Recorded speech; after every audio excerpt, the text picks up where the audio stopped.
And I'm wearing red today for the Lions. I suppose because you're getting on the bandwagon, aren't you? Yeah, of course I am, because I know you're a Stormer, so I just have to put that in there. Yeah, no, it's obviously looking great for the Lions. What can we say? They just keep going from strength to strength, thrashing their Yixke rivals last week. Now they got the Kings.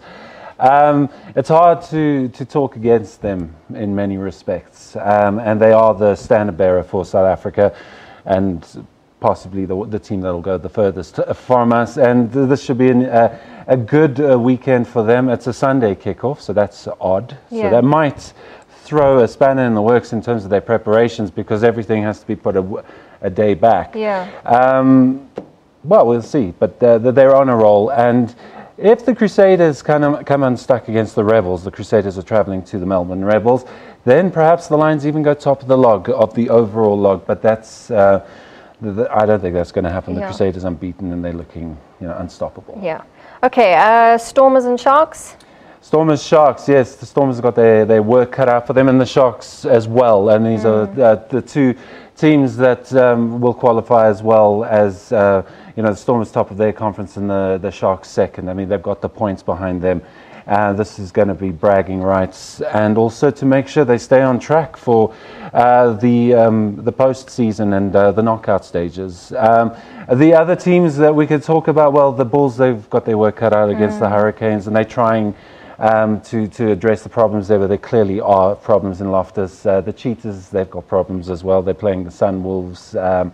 It could be a win for them. And the Kings, well, they're playing the Lions, and they play well. They do play very well. They lost narrowly to the Brumbies last week, but one thinks this might be a bridge too far against the Lions. Okay, let's look at cricket and the Proteas versus England. They lost in that run chase in that first ODI. Yeah, no, that was just basically exposing the obvious frailties that this team does have. If it's not one thing, it's another thing. And clearly now run chases are an issue. To be fair to them, they did put themselves in this situation to try and work on this. And we'll see what happens. Obviously, this is all building up to the Champions Trophy, which is also in England. And so they've got 2 more goes at England, tomorrow in Southampton, and then at Lords, and then it's time for knockout cricket, and they go into the tournament as the #1 ranked ODI team. Yeah. So it's all not going very well for them.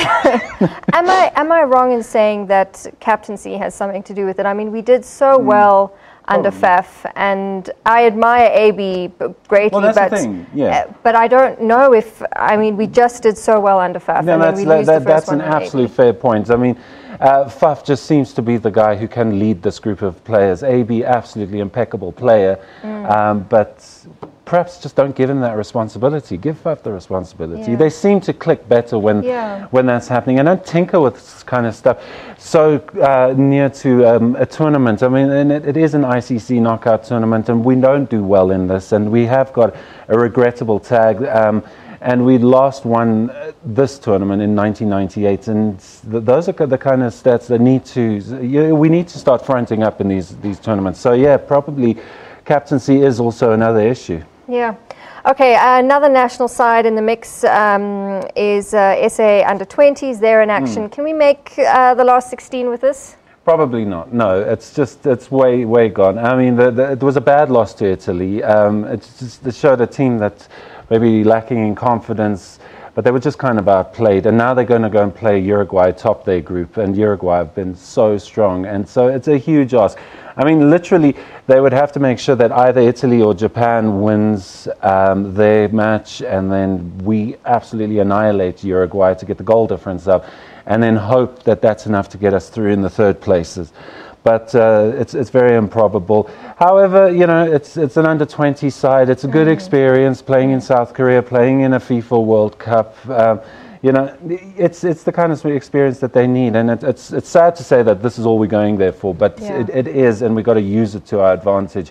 We've got quality players in the years to come. They will be gracing Bafana, and this is the kind of stuff they need, and behind them. Okay, Simon, we have run out of time, No. as we do. I'm so sorry, we always do this to you. But of course, there is the PSL, which culminates Absolutely. on Saturday. Relegation, that's what we're talking. And there's Caster Semenya, who's in Yes. action. That should be good to watch. And then, of course, my favorite, the Monaco Grand Prix. It's the only Grand Prix that I like, that I actually like to watch. Plenty sport. All right, Simon, thanks so much. Sorry to cut you short again. You're welcome. Simon Burke with us on a Friday, going through some sporting action that we can look forward to this week.